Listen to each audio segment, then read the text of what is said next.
은혜 받을 자라는 제목으로 말씀의 은혜를 나누도록 하겠습니다. 오늘 본문에는 세리 마태가 나오고 있습니다. 이 사람이 마태입니다. 이 사람은 예수님의 제자가 된 사람이죠. 그런데 오늘 본문에는 마태라고 되어 있지 않고 뭐라고 되어 있죠? 27절에 보니까 누구라고 되어 있어요? 레위라고 되어 있습니다. 이 목사님 레위라고 되어 있는데요. 이름이 두 가지입니다. 레위는 유대식 이름이고 마태는 로마식 이름입니다.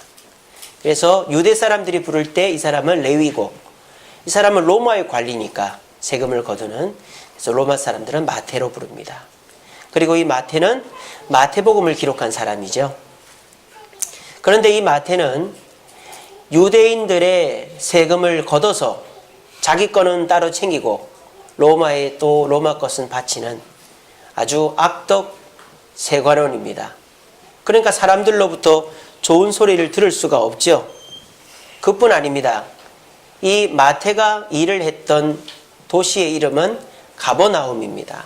가버나움은 갈릴리 호수 인근 도시 중에서도 큰 도시입니다. 특별히 이 뒤쪽에 보시면 배가 이렇게 많이 있는데 통행세를 거둘 수 있는 도시가 가버나움입니다. 그래서 이 가버나움은 단순히 주민세만 거두는 도시가 아니라 통행세까지 거두는 세관이 큰 도시가 되는 것이죠. 그래서 이 마태는 주민세와 통행세를 한꺼번에 거두는 높은 세관원이에요. 삭개오하고는 조금 다르죠. 그래서 이 마태는 자기의 자리 또 물질적인 누림이 아주 큰 사람입니다. 그런데 이 사람이 예수님의 제자가 되었습니다. 예수님께서 말씀을 한마디 하셨어요. 나를 따르라. come 그랬어요. 나를 따르라. 그랬더니 세리 마태는 자기가 가진 것을 모두 내버려 두고 예수님을 따라갑니다. 그뿐입니까? 사람들을 모아서 잔치를 벌이는 거예요. 그랬더니 유대인들이 시비를 겁니다. 예수님, 당신은 왜 죄인들과 함께 식사를 하십니까? 그랬더니 우리 예수님께서 이렇게 말씀하시죠. 나는 의인을 부르러 온 게 아니라 누구를 부르러 왔다? 죄인을 부르러 오셨다 그랬어요. 그리고 난 다음에 이 말씀을 하십니다. 새 포도주는 새 부대에 넣어야 한다라고 말씀하셨습니다. 우리 예수님은 세리 마태와 함께 식사하면서 마태의 편을 들어주면서 유대인들에게 욕을 먹었어요. 그리고 한술 더 떠서 우리 예수님은 새 포도주는 새 부대에 넣어야 맞지 너희들에게는 어울리지 않는다라고 말씀하셨습니다. 자, 여기서 새 포도주는 무엇을 뜻할까요? 예수님의 은혜를 뜻합니다. 예수님의 은혜. 자, 그러면 예수님의 은혜는 누가 받을 수 있느냐? 새 부대가 받을 수 있다라고 그랬어요. 여기서 말하는 새 부대는 누구를 말할까요? 지금 은혜를 받고 변화된 사람이 누굽니까? 마태 아닙니까? 그러면 이 새 부대는 누구를 말하는 걸까요? 마태를 말하는 거예요. 그러니까 마태는 새 은혜를 받았다라는 것이죠. 자, 그런데 마태가 예수님을 만나서 돈을 버리고 자리를 버리긴 했지만 세리 자리에 앉아있을 때나 예수님을 따를 때나 마태는 새로운 사람이 아닙니다. 똑같은 사람입니다. 마태가 40일 금식 기도를 하고 예수님의 제자가 된 것도 아니고 대학을 졸업하고 예수님의 제자가 된 것도 아니고 무슨 십자가를 지고 예수님의 제자가 된 것도 아닙니다. 그냥 말 한마디로 바뀐 거예요. 예수님이 따라오라고 했을 때 예수님을 따랐더니 이 마태는 새 부대로 변화가 된 것입니다. 이것이 어떻게 된 일일까요? 전에도 한번 말씀드린 적이 있지만 이 새롭다 하는 단어에 그 의미가 힌트가 들어가 있습니다. 헬라어로 새롭다라는 단어는 두 가지 종류가 있죠. 네오스라는 단어가 있고 카이노스라는 단어가 있습니다. 한글로는 새 포도주, 새 부대 똑같은 새자를 썼지만 헬라어로는 단어가 달라요. 새 포도주 할 때 새자는 네오스. 네오스의 뜻은 이 땅에 없는 새 것을 뜻합니다. 제가 전에도 한 말씀드렸지만 요즘은 거의 안 씁니다만 네온 사인이라는 게 있었어요. 네온 사인 아시죠? 백열등이 아니라 네온사인. 그 네온사인은 뭡니까? 이런 유리관 안에다가 발광 그 기체가 들어가 있는 거예요. 거기 전기 자극을 주면 빛이 나는 거죠. 그래서 백열전구와는 다른 이 세상에 없던 빛이다. 그래서 네온사인이라고 그랬어요. 그러니까 네오스라는 말은 세상에 없는 새로움을 말하는 거예요. 근데 여기서 새 부대 할 때 새자는 네오스가 아니에요. 카이노스예요. 카이노스란 단어는 이 세상에 있는 것입니다. 그런데 변화된 것이죠. 쉽게 말하면은 리프레시, 뭐 이렇게 새로워진 것을 새 카이노스라고 그러는 거예요. 예를 들자면은 똑같은 볼펜이지만 이 볼펜을 깨끗이 닦아서 쓰는 새로움, 또 똑같은 자동차지만 깨끗이 수리해서 쓰는 새로움, 똑같은 물건이지만 어떤 사람이 쓰느냐에 따라서 가치가 달라지는 새로움을 말할 때 카이노스라 그러는 거예요. 우리가 새로운 피조물이다 라고 말할 때 그 새자도 네오스가 아니라 카이노스입니다. 그러므로 이 마태는 세리로 앉아 있을 때의 마태나 예수님의 제자가 된 마태나 생긴 거나 상황은 똑같아요. 하지만 무엇이 바뀐 겁니까? 주인이 바뀐 것이죠. 과거에는 주인이 뭐예요? 돈이고 권력이었습니다. 그런데 이제는 마태의 주인은 예수님이 된 것이죠. 그래서 예수님은 마태는 새 수를 받을 자격이 있다라고 말한 것입니다. 오늘 이 자리에 오신 여러분들도 은혜 받기 위해 나오신 분들인 줄로 믿습니다. 은혜는 누가 받을 수 있을까요? 40일 금식 기도한 사람만 받을까요? 성경을 많이 아는 사람이 받을까요? 새벽 기도를 한 번도 안 빠지는 사람이 받을까요? 일주일 동안 죄 한 번 안 짓고 거룩하게 산 사람이 받을까요? 물론 그런 사람들 은혜 받겠죠. 하지만 저와 여러분들은 그렇게 살 수가 없잖아요. 부족함이 많고 흠이 많잖아요. 그래도 우리 은혜 받고 싶잖아요. 저도 은혜 받고 싶습니다. 여러분들도 은혜 받고 싶죠? 왜 대답이 없어요? 은혜 받기를 원하십니까? 자, 우리에게 기회가 있습니다. 어떻게 하면 될까요? 내 마음의 주인을 바꾸면 되는 거예요. 우리 주님께서 나의 주인 되심을 인정할 때 우리는 은혜를 받는 줄로 믿으시길 바랍니다. 자, 그런데요, 우리 마음에 예수님을 주인으로 모시는 것이 쉽지가 않다는 거예요. 그렇지 않나요? 여기 계신 모든 분들이 예수님을 믿습니다. 근데 여러분 마음 중심에 예수님이 주인 되십니까? 예, 아멘 하시는 분은 주인 되시는 분인 줄로 믿습니다. 근데 여전히 저는 아직까지도 예수님이 내 마음 중심에 앉아 계시다가 예수님 잠깐만 내려와 보실래요? 제가 한 번만 앉아 볼게요. 저는 그러고 있는 것 같아요. 제 개인적으로. 제가 욕심이 나면은 주님 딱 1시간만 앉아 볼게요. 이러고 앉아 있는 것 같아요. 우리의 신앙생활은 뭘까요? 예수님을 믿는 그 순간서부터 천국 갈 때까지 내 마음의 중심 자리에 예수님을 딱 앉혀 놓는 것을 연습하고 그것을 완성시키는 것이 우리 신앙의 여정인 줄로 믿습니다. 그러니까 이 마태가 예수님을 주인으로 인정한 것뿐이지 아직 마태는 우리와 같이 예수님을 마음 중심으로 모셔가는 과정인 것이죠.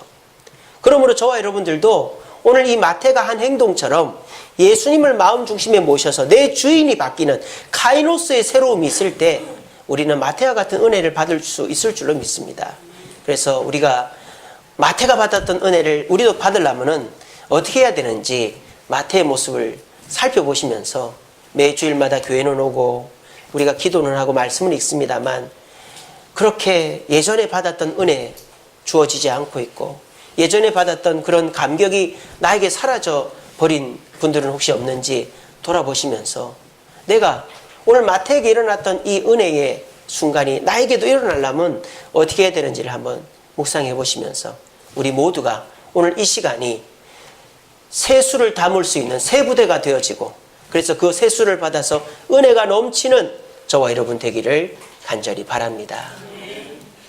자, 마태가 새 부대가 되게 된 것은 그래서 은혜를 세수를 받게 된 것은 무엇 때문일까요? 첫 번째로는 예수님을 갈망했기 때문입니다. 자, 마태가 예수님을 갈망했다는 말을 우리가 어떻게 알 수 있을까요? 마태는 예수님의 말 한마디에 예수님을 따라 나섰습니다. 예수님 마태에게 뭐라 그랬죠? 다른 말 안 했어요. 그냥 나를 따라오느라 그랬어요. 복잡하게 나를 따라오면은 이자가 얼마고 나를 따라오면은 평생 연금이 나오고 뭐 이런 얘기 안 했어요. 나를 따라오느라 그 말 한마디 하니까 마태는 따라갔습니다. 이게 어떻게 된 일일까요? 자, 그렇다면 마태는 우리 예수님에 대해서 평소에 알고 있었을까요? 모르고 있었을까요? 예? 모르고 있었으면 따라갔겠습니까? 당연히 알고 있었죠. 어떻게 알고 있었을까요? 가버나움이라는 동네는 예수님께서 기적을 가장 많이 베푼 동네가 가버나움이에요. 곳곳에서 예수님 얘기를 하는 거예요. 예수라는 청년이 말이야 누구를 살렸대. 예수라는 청년이 누구를 고쳤대. 예수라는 청년이 이런 말을 하는데 기똥차게 하더라고. 예수라는 청년이 유대인 랍비들 바리새인 사두개인들하고 대화를 하는데 밀리질 않더라고. 곳곳에서 얘기를 하는 거예요. 그 얘기를 들었던 마태는 어떤 마음을 가졌을까요? 나도 그분을 한 번쯤 만나봤으면 좋겠다. 그런 마음을 가진 거예요. 그래서 예수님이 앞에 딱 나타나서 나를 따르라 하니까는 마태가 변화가 된 거예요. 근데 또 한 가지 중요한 사실이 있습니다. 마태가 예수님이 어떤 분인가를 들은 것도 있지만 예수님의 말 한마디에 예수님을 따라 나선 결정적인 이유가 있어요. 그게 뭔지 아세요? 가치관의 변화가 생겼다는 거예요. 마태의 유일한 가치관은 뭐였죠? 목적은 뭐였죠? 돈이었습니다. 원래는. 그러니까 같은 동족에게 욕을 먹으면서 죄인 취급을 받으면서 세리 일을 하고 있죠. 그런데 이 마태가 이 세리직에 대해서 환멸을 느끼고 이 세리직 아닌 다른 삶을 꿈꿨기 때문에 예수님의 말 한마디에 변화될 수 있었던 거예요. 오늘 이 시간에 여러분들의 마음속에 예수님의 은혜를 갈망하는 마음이 있습니까? 예수님의 은혜를 갈망하는 마음이 있습니까? 우리는 이거부터 질문해 봐야 됩니다. 예수님 나에게 은혜를 주세요. 은혜를 주세요. 우리는 그렇게 습관적으로 말을 합니다. 그런데 과연 내가 그 은혜를 갈망하고 있는가? 그 은혜를 받아서 변화하기를 갈망하고 있는가를 돌아봐야 돼요. 그럼 우리는 왜 예수님의 은혜를 갈망조차 안 하고 있는 걸까요? 내 가치관이 내가 지금 중요하게 생각하는 그것이 예수님이 아니기 때문이에요. 여러분들이 일주일을 살면서 가장 중요하게 생각하고 가장 얻기를 바라고 가장 갈망하고 있는 것이 바로 예수님입니까? 그렇다면 이 주일은 너무 기대가 될 것입니다. 말씀은 너무 기대가 될 것입니다. 또 어떤 말씀을 주시더라도 아멘하고 받을 것입니다. 근데 우리가 예수님이 우리의 삶 속에 첫 번째 순위가 아니고 돈을 벌어야 되고 성공을 해야 되고 사람에게 인정을 받아야 되고 내 자아를 성취해야 된다는 것이 내 삶의 1순위가 되어버리면 예수님을 갈망한다라고 은혜 받고자 한다라고 말은 하지만 결과적으로 우리는 그 은혜를 갈망하지를 않게 되는 것입니다. 오늘 이 시간에 여러분들의 삶의 근원적인 질문을 던져보시기 바랍니다. 나는 과연 예수님의 은혜를 갈망하고 있는가? 제가 오늘 3월 월삭 새벽기도회가 오늘 있었습니다. 오늘 5시 반에. 그래서 제가 참된 자유라는 제목으로 설교했습니다. 요한복음 8장 32절에 진리를 알지니 진리가 너희를 자유케 하리라 이런 말씀이 있거든요. 그걸 가지고 제가 설교를 했어요. 자유라는 것이 뭘까요? 내가 하고 싶은 대로 하는 게 자유가 아니죠. 그거는 우리가 뭐라 그래요? 방종이라 그래요. 방종. 조금 더 나가면 타락이죠. 내가 하고 싶은 대로 하면 타락이에요. 세상은 일정한 규칙과 제도가 있어야 참된 자유가 있는 거예요. 근데 중국하고 우리나라를 비교해 보면 어떻습니까? 중국도 지금은 자본주의, 경제는 자본주의입니다. 근데 정치나 사회는 철저하게 공산주의고 사회주의죠. 지금 시진핑 주석이 더 주석 자리를 해먹으려고 헌법을 고치려고 하고 있어요. 그러니까 그 중국 백성들이 그걸 반대하잖아요. 근데 중국은 어떻게 합니까? 그걸 다 통제하고 있어요. 뉴스에도 못 나오게 하고 그런 얘기를 못 하게 합니다. 왜? 중국 사회는 참된 자유가 없는 세상이거든요. 그렇지만 우리나라는 어떻습니까? 공산당 일당 독재가 아니고 민주당도 있고 한국당도 있고 바른미래당도 있고 민주평화당도 있고 정의당도 있고 당이 많습니다. 그리고 어김없이 5년에 한 번씩 정권이 바뀝니다. 그러니까 우리나라는 누군가가 독재를 할 수 없는 시스템이 되어 있는 것이죠. 그리고 우리나라의 법은 어떻습니까? 무슨 말을 하고 자기가 하고 싶은 것을 제한하지 않습니다. 오히려 내가 하고 싶은 것을 질서 있게 하게끔 법을 만들어 놓은 거죠. 그래서 우리가 자유라는 것은 제도나 법 위에 있는 것이지 제도나 법을 무시하면은 그것은 자유가 아니라 혼란이 되는 것입니다. 그래서 우리가 핵전쟁이나 무슨 전염병 이후에 무정부 세상을 그린 영화를 보면은 뭐 정부가 없으니까 행복할 것 같죠? 어떻게 됩니까? 힘센 사람, 무기 가지고 있는 사람이 가난하고 연약한 사람을 지배하는 무정부 세상이 되잖아요. 그러니까 자유라는 것은 뭐죠? 일정한 제도나 규칙 위에 세워지는 것입니다. 자, 그런데 이 세상에는 눈에 보이지 않지만 두 가지의 법칙이 있어요. 그게 뭡니까? 하나는 진리고 하나는 죄입니다. 진리는 누구를 말할까요? 예수님을 말하는 겁니다. 진리라는 제도와 규칙이 있고 죄라는 제도와 규칙이, 죄는 무엇을 말할까요? 마귀, 사탄을 말하는, 꼭 새끼라고 할 것까지는 없잖아요. 네. 마귀를 말하는 것입니다.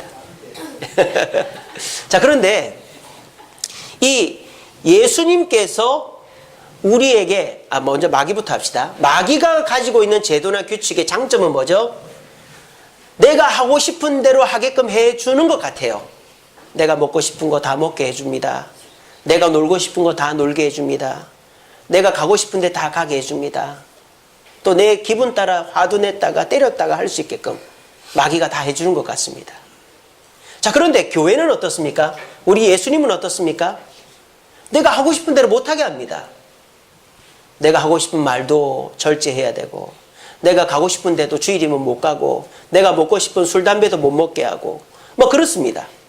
그러니까 겉으로 볼 때는 죄의 법, 마귀의 법은 우리를 자유롭게 하는 것 같습니다. 그리고 우리 예수님은 우리를 불편하게 하는 것 같습니다. 자, 그런데요, 결정적인 순간에 마귀는 우리를 어떻게 할까요? 자기의 테두리를 못 벗어나게 하는 거예요. 예를 들어 볼까요? 여러분들이 누군가가 미워요. 그럴 때 내 남편이고 내 아내고 내 자녀임에도 불구하고 미워하지 않아야 된다고 생각함에도 불구하고 미워합니다. 그게 왜 그럴까요? 마귀의 법을 따르고 있기 때문이에요. 또 내가 술을 끊고 싶어요. 담배를 끊고 싶어요. 그래서 내가 이제 술, 담배를 안 하고 싶은데도 술, 담배를 합니다. 왜 그럴까요? 마귀의 법으로 이렇게 딱 잡혀있기 때문이에요. 또 내가 욕심을 그만 부리고 싶어요. 이만큼 벌었으면 됐고 내가 이만큼 하면 됐다 싶은데도 더 하는 거예요. 그게 뭐예요? 마귀의 법에 잡혀있기 때문에. 마귀는 우리에게 먹고 싶은 거 다 먹으라 그러고 가고 싶은 데 다 가라 하고 하고 싶은 거 다 하랍니다. 그건 뭘까요? 미끼입니다. 미끼. 진짜를 못하게 하려고 하는 미끼예요. 사람을 미워하게 만들고 욕심을 부리게 만들고 자기 하고 싶은 대로 하게 만들고 무엇보다 하나님께 나아가지 못하게 만들려고 마귀는 미끼를 던지는 거예요. 근데 진리, 우리 예수님의 법은 어떻습니까? 겉으로 볼 때는 우리가 불편한 것 같습니다. 근데요, 예수님의 법은 우리에게 참된 자유를 줍니다. 마귀가 우리를 올가매려고 하는 그것으로부터 자유하는 거예요. 마귀는 우리에게 저 사람 너한테 믿게 하지, 미워해. 근데 예수 그리스도를 마음속에 주인으로 모시고 있는 사람은 내가 저 사람 왜 미워해야 되는데? 내 남편인데, 내 아내인데, 내 자녀인데, 내 사랑하는 사람 나는 안 미워할 거야. 자유하는 거예요. 마귀가 야, 너 이거 가지고 싶잖아. 이거 가져도 돼. 내가 가지게 해줄게. 그럴 때 하나님께서 정직하게 해야 되고 사기치지 말라고 그랬는데 내가 이걸 왜 가져? 나는 그거 안 가질래. 욕심에서 자유하는 것입니다. 또 여러분들이 정말 뭔가를 하고 싶은데 그거를 가지고 싶은데 떨쳐버리지 못하는 것들, 그래서 그거를 막 하다가 또 후회하고 좌절하고 하는 그것 또한 마귀로부터 벗어나게 해주는 거예요. 우리 주님은 마귀로부터 조종당하고 있는 이 세상 가운데서 그 마귀로부터 참된 자유를 누리고 이 세상 가운데서 주님의 뜻대로 사는 그것이 진정한 기쁨이요 가치라는 것을 우리에게 깨닫게 해주시는 거예요. 이것이 참된 자유입니다. 여러분 어떠십니까? 마귀가 시키는 대로 우리가 먹고 싶은 거, 놀고 싶은 거, 하고 싶은 거 다 하면서 사람을 미워하고 그리고 욕심 부리고 그리고 막 화내고 이렇게 하면서 살고 싶으십니까? 아니면 내가 하고 싶은 것을 좀 하지 못하더라도 마귀가 하자는 대로 안 하고 자유롭게 살고 싶습니까? 선택은 여러분들의 몫입니다. 그런데 여기서 중요한 게 뭐예요? 여러분들의 가치관이 마귀가 원하는 대로 가지 않고 우리 주님이 원하는 대로 하겠다고 할 때에 그때서부터 우리의 마음속에 뭐가 생길까요? 갈망이 생기는 거예요. 갈망이. 왜 우리에게 갈망이 안 생기느냐? 마귀가 원하는 것을 나도 원하니까 하나님을 향한, 예수님을 향한 갈망이 안 생기는 거예요. 마태가 만약에 돈이 더 좋고 돈만 밝히는 사람이라면 예수님이 눈앞에 나타나도 무시하겠죠. 그런데 마태는 어느 순간부터 이 돈보다도 올바른 삶, 예수님을 쫓는 삶을 살고 싶다라고 생각을 하고 가치관이 변했기 때문에 예수님이 나타나서 따르라는 그 말 한마디에 예수님을 따라갔던 것입니다. 왜 우리에게 갈망이 없는가? 간단합니다. 하나님이 기뻐하는 것이 아닌 마귀가 기뻐하는 것을 쫓고 있기 때문인 것이죠. 오늘 이 시간 자신을 한번 잘 돌아보시기 바랍니다.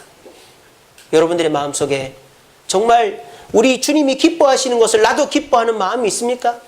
그렇다면 여러분들은 주님을 더욱더 갈망하고 주님 뜻대로 살고 싶어 하실 것입니다. 하지만 여전히 주여 나에게 은혜 주옵소서, 주여 주님 은혜로 살기를 원합니다 하면서도 돈을 더 많이 벌었으면, 성공했으면, 내가 하고 싶은 거 다 누렸으면 하는 마음을 갖고 있으면 우리 주님은 절대 은혜를 주지 않습니다. 두 번째로 우리가 주님의 새 부대가 되어 은혜를 받으려면 포기를 해야 됩니다. 오늘 마태는 무엇을 포기했습니까? 자기의 자리를 포기했습니다. 그리고 돈을 포기했습니다. 예수님의 제자들은요, 여러 명이 있었죠. 그 중에 대부분은 다 어부였습니다. 어부들은요, 예수님의 제자를 하다가 그냥 그만두고 물고기 잡으러 가도 돼요. 실질적으로 예수님이 부활하시고 안 나타나자 7명의 제자들이 어떻게 합니까? 물고기 잡으러 갔잖아요. 근데 마태는 그럴 수가 없어요. 마태는 공개적인 자리에서 예수님의 제자가 됐습니다. 게다가 이 세리라는 직책은 했다가 안 했다가 할 수 있는 직책이 아니라 한번 내려놓으면 다시는 그 자리에 올라갈 수 없는 직책이에요. 그런데 마태는 예수님이 따르라는 그 말에 당장에 자기의 자리를 내려놓고 따라갔다라는 것입니다. 여러분들의 마음에 예수님의 은혜를 갈망하는 마음이 있다라면 그 증거가 뭐냐? 바로 포기입니다. 예수님의 은혜를 받고 싶다라는 마음이 있으면 내가 무언가 포기하는 것이 생겨나야 되는 거예요. 그게 없으면 우리는 은혜를 갈망하는 게 아닙니다. 거짓말하는 겁니다. 우리 일상생활에도 그렇잖아요. 내가 살을 빼야 되겠다 하면서도 먹는 거 다 먹고 살이 빠집니까? 먹는 거를 줄여야 살이 빠지는 거예요. 내가 건강해져야 되겠다 하면서도 맨날 방바닥에 누워서 숨쉬기 운동하고 뭐 대충대충 뒹굴뒹굴 그래가지고는 건강이 유지가 안 되잖아요. 이불을 박차고 나와야 되는 거예요. 이 세상의 이치도 내가 무언가를 가지려면 무언가를 포기를 해야만 가질 수 있는 거예요. 은혜도 마찬가지입니다. 그냥 내가 가진 것에다가 뭐 하나를 더 플러스 한다라는 생각으로 은혜를 가질 수가 없어요. 제가 군대에 있을 때 휴가를 여러 번 나왔습니다만 점점 휴가 가는 게 귀찮더라고요. 왜냐하면 휴가를 나가봐야 사람들이 나를 만나주지를 않더라고요. 왜냐하면 나는 휴가를 받아서 나가지만 밖에 있는 친구들이나 지인분들은 다 어때요? 자기 생활이 있잖아요. 내가 나왔다고 나를 만나주려면 어떻게 해야 돼요? 자기 시간을 빼고 만나줘야 되는 거예요. 그러니까 제가 뭐 2등병 때, 1병 때, 상병 때까지는 나오면 만나주는데 자꾸 나오면 귀찮으니까 안 만나주는 거예요. 그러니까 이제 상병 꺾이고 난 이후로부터는 그냥 부대 내에 있는 게 더 편하더라고요. 여러분, 이 세상은요, 거저되는 것이 없습니다. 24시간, 많다면 많고 적다면 적은데 여러분의 24시간 중에 비는 시간이 있는 분 손 한번 들어보세요. 나는 24시간 중에 시간이 1시간 이상 빈다. 한번 손 들어보세요. 여기서 24시간 중에 비는 분이 계십니까? 제가 볼 때요, 여기 계신 분 중에 단 1분도 24시간 중에 비워놓는 분이 없을 겁니다. 우리의 시간은요, 꽉 들어차 있지 절대 빈 게 없어요. 우리는 생각합니다. 뭐 이렇게 하면 좀 되겠지, 이 시간에 하면 되겠지. 절대 그렇지 않아요. 우리는 우리의 시간도 그렇고 우리의 모든 계획도 그렇고 빈틈이 없어요. 그럼 어떻게 해야 됩니까? 내가 무언가를 새로 집어넣으려면 어떻게 해야 돼요? 뭐를 하나 빼야 되는 거예요. 안 빼고는 뭐가 들어올 수가 없어요. 우리의 마음속도 마찬가지입니다. 여러분의 마음속이 비어있는 것 같습니까? 절대 그렇지 않습니다. 저도 그렇지만 여러분들의 마음속도 꽉 차 있어요. 근데 우리의 마음속에 예수님은 한 요만큼 차 있고 내 생각과 내 욕심과 내가 원하는 것들이 이만큼 차 있는 거예요. 우리의 마음에 빈틈은 없습니다. 그럼 어떻게 됩니까? 내 마음속에 계신 예수님이 주인 되시고 자리를 넓혀 가시려면 내 마음속에 있는 무언가를 끄집어내야만 빈틈이 생기는 거예요. 안 그러고서는 은혜가 들어가지 못하는 거예요. 아시겠죠? 이 시간에 꼭 기억하시기 바랍니다. 여러분들이 먹고 싶은 거 먹고 놀고 싶은 거 놀고 가고 싶은 데 가고 그렇게 살고 싶으면 그렇게 사십시오. 뭐 어떡하겠습니까? 제가 뜯어 말릴 수도 없고. 그런데 제가 말씀드렸잖아요. 그건 미끼라고. 그렇게 하면서 미워하고 욕심부리고 괴로워하고 우울증 걸리고 이렇게 하고 싶습니까? 세상 사람들이 그렇잖아요, 지금. 세상 사람들이 예전보다 더 돈 많이 벌고 잘 먹고 잘 살지만은 마음속이 허전한 거예요. 그래가지고 우울증 걸리고 자살하고 그러는 거예요. 왜 그럴까요? 자기가 가진 것에 대해서 내려놓지를 못하고 그냥 자기가 누리는 것을 누리면서 마귀가 시키는 대로 미워하고 욕심부리고 우울증 걸리는 거예요. 근데 오늘 이 시간에 여러분들의 마음속에 아 그렇구나, 목사님 얘기를 들어보니까 내가 하고 싶은 대로 다 하면서 내가 막 욕심부리고 누구 미워하고 이러는 것이 결코 잘하는 것이 아니구나. 예수님 말씀대로 살면서 마귀에게부터 자유하는 것이 진짜 행복한 자유로운 삶이구나. 그런 마음이 드시거들랑 이 시간부터 그거를 갈망하시기 바랍니다. 내가 이 땅에서 못 먹고 못 입고 못 누려도 예수님의 은혜로 살고 싶다는 걸 갈망하시기 바랍니다. 그리고 그걸 갈망한다면, 진짜 갈망한다면 내 속에 무언가들을 내려놓아야 된다는 생각을 하시기 바랍니다. 마음속에 무언가를 내려놓지 않으면 그 갈망은 절대 현실로 이루어지지 않습니다.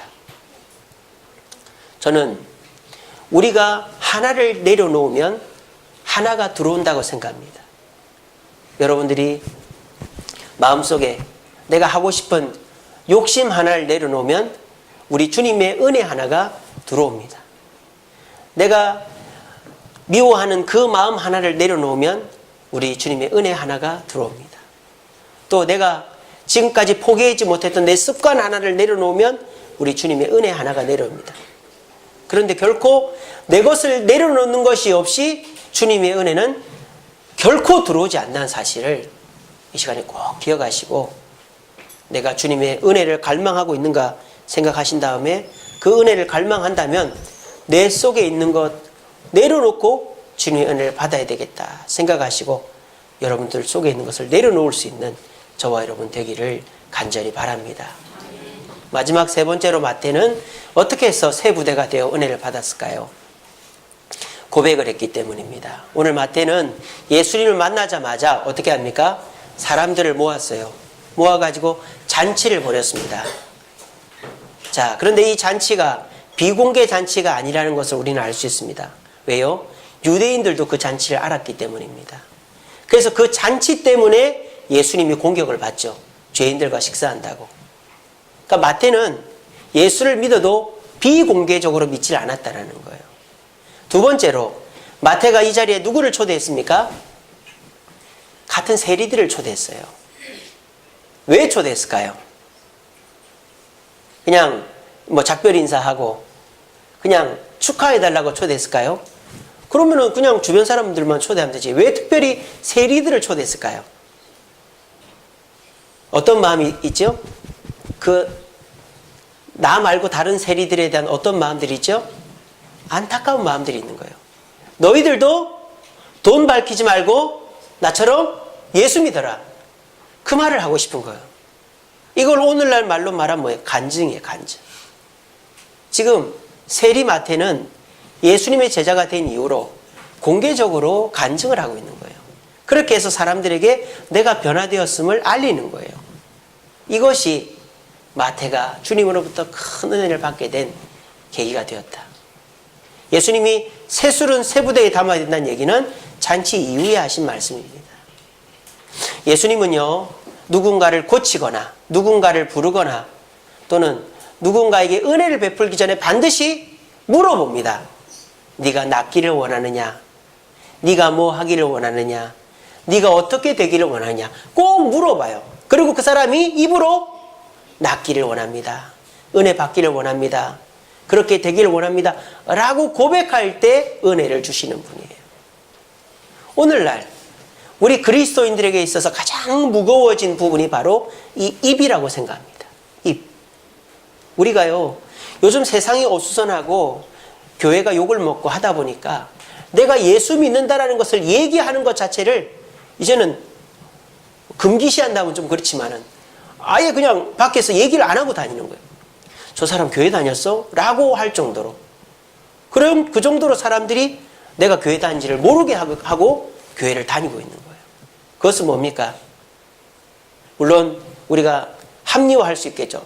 교회가 너무 욕을 먹으니까 괜히 내가 그 얘기했다가 내가 피해를 볼 수도 있고 도리어 교회가 욕을 먹을 것 같아서 내가 본의 못해서 안 합니다라고 할 수 있겠지만 예수님의 입장으로 볼 때에는 서운하죠. 내가 너희를 위해서 십자가 달려 죽었는데 왜 너희는 나를 부끄러워하지? 라고 생각할 수 있는 거예요. 우리 예수님은 어떤 자에게 은혜를 주실까요? 부끄러워하지 않는 자에게 은혜를 주는 겁니다. 어떤 엄마가 생선 장수를 하고 있었어요. 근데 딸아이가 그 엄마 생선 장수하는 걸 너무너무 싫어하는 겁니다. 그래서 엄마가 주는 돈을 안 받았어요. 왜? 엄마가 생선 장수하면서 그 생선 만진 돈을 주니까 돈에 생선 냄새가 나는 거예요. 그래서 엄마 돈 주는 것도 안 받고 막 그렇게 엄마를 부끄러워했던 아이가 있었습니다. 근데 이 아이가 어느 날 학교에서 집으로 가다가 엄마가 생선 파는 모습을 봤어요. 다 철수를 했는데 엄마는 끝까지 남아있는 거예요. 그러면서 엄마가 하는 얘기를 들었어요.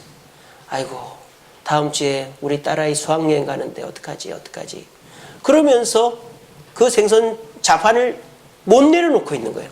이걸 다 팔아야 우리 아이 돈을 마련해 주는데. 그거를 뒤에서 본 이 아이가 눈물을 펑펑 흘리고는 그 다음 날부터는 엄마 생선 파는데 옆에 가가지고 생선 사세요 하기도 하고 우리 엄마 생선 판다 자랑하고 다녔답니다. 그러니까 그 엄마는 어떻게 하겠어요? 더 신이 나서 열심히 일을 하고 그 딸아이를 위해서 최선을 다하지 않았겠습니까? 우리 주님이 십자가 지셨습니다. 여러분 그게 부끄럽습니까? 그걸 부끄러워하면은 우리 주님의 은혜는 우리에게 내려오지를 않습니다. 그런데 우리 주님이 내 죄를 위해 십자가 죽었고 예수를 믿는 사람은 천국 간다라고 고백하는 그 사람을 우리 주님은 기뻐하시고 그 사람에게 은혜를 주시는 거예요. 요한복음 14장 21절 말씀에 나를 사랑하는 자는 나를 부끄러워하지 않고 나를 고백하고 나를 사랑하는 자는 내 아버지께 사랑을 받을 것이고 나도 그에게 나를 나타내리라고 말씀하셨어요. 우리 모두가 은혜는 받고 싶지만 예수 믿는다라고 말하기는 싫어하는 이런 넌센스, 이런 말도 안 되는 상황 속에서 내가 살고 있다는 사실을 기억하시면서 은혜 받기를 원한다면 내가 예수 믿는다는 걸 부끄러워하지 않고 자랑하고 고백할 수 있는 저와 여러분 되기를 간절히 바랍니다. 말씀을 맺겠습니다. 우리 예수님이 맨 마지막으로 의미심장한 말씀을 하셨습니다. 묵은 포도주를 마시고 새 것을 원하는 자가 없나니 이는 묵은 것이 좋다 합니다. 여러분, 포도주는 묵은 것이 좋습니까? 새 것이 좋습니까? 묵은 것이 좋습니다. 그걸 빗대어 말씀하신 것이죠. 그래서 묵은 포도주를 마시고 새 것을 원하는 자가 없나니 이는 묵은 것이 좋다. 이 말은 누구를 뜻하는 걸까요? 유대인들을 뜻하는 것입니다. 유대인들은 자기들이 생각하는 것 외의 것으로 변화되고 싶어 하지를 않는 거예요. 여러분, 이 세상에는 묵은 것이 다 좋은 게 아니에요. 한 사람이 한 자리에 있으면요, 권력으로 부패가 일어납니다. 또 한 집에만 살면요, 집이 낡고 그냥 집이 계속 망가져요. 사람이 자꾸 변화가 있어야 되는 거예요. 저와 여러분들 신앙생활 할 때 내 신앙이 변화되어야 되겠다는 생각을 하십니까? 우리는 이 정도 하면 됐다라는 생각을 많이 합니다. 그건 왜 그럴까요? 사람을 보기 때문이에요.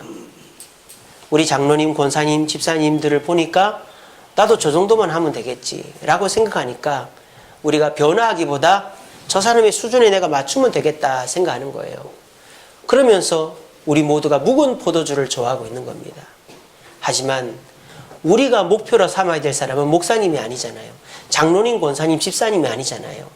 우리가 목표로 삼아야 될 분은 누구죠? 예수님 아닙니까? 그럼 우리에게 있어서 묵은 것은 없죠. 끊임없이 변화해야 되는 것입니다. 우리 예수님처럼 닮아가야 되는 것입니다. 여기서 예수님이랑 똑같이 살고 계신 분들이 없지 않습니까?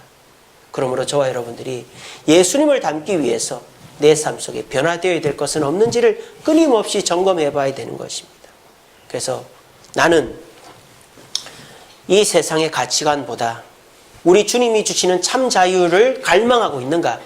그래서 좀 못 입고 못 먹고 인정받지 못해도 욕심 부리지 않고 사기치지 않고 그리고 사람들하고 싸우지 않고 미워하지 않고 참 자유를, 마귀에게 이기는 자유를 누리고 싶어 하는가? 자신을 돌아보시기 바랍니다. 그런 참 자유, 마귀를 이기고 싶으면 어떻게 해야 될까요? 포기를 해야 되는 거예요. 내 속에 꽉 들어차 있는 이 마음 속에서 내가 버려야 될 것들을 하나씩 버려야 은혜가 들어오는 거예요. 그리고 그 버리는 과정에서 우리는 내가 변하고 있다는 것을, 내가 예수 믿는다는 것을 고백하고 자랑해야 되는 거예요. 그럴 때 주님의 은혜가 우리 속에 더 풍성해지는 것입니다. 오늘날 교회는 나오지만 은혜를 받지 못해 교회 와도 재미가 없고 그냥 마당만 밟고 가는 사람들이 얼마나 많은지 몰라요. 그 이유는 뭡니까? 이만하면 됐다고 생각하기 때문입니다. 그냥 내가 하던 그대로 신앙생활하고 내가 하던 것에 변화를 안 주려고 하기 때문입니다. 여러분, 변화하지 않으면 은혜도 없습니다. 변화의 시작은 내 속에 있는 가치관의 변화에서부터입니다. 그리고 내 속에 있는 걸 내려놓고 주님을 고백할 때 우리는 은혜 받는 자가 될 수 있고 신앙생활은 활기가 있고 재미가 있게 되어지는 것입니다.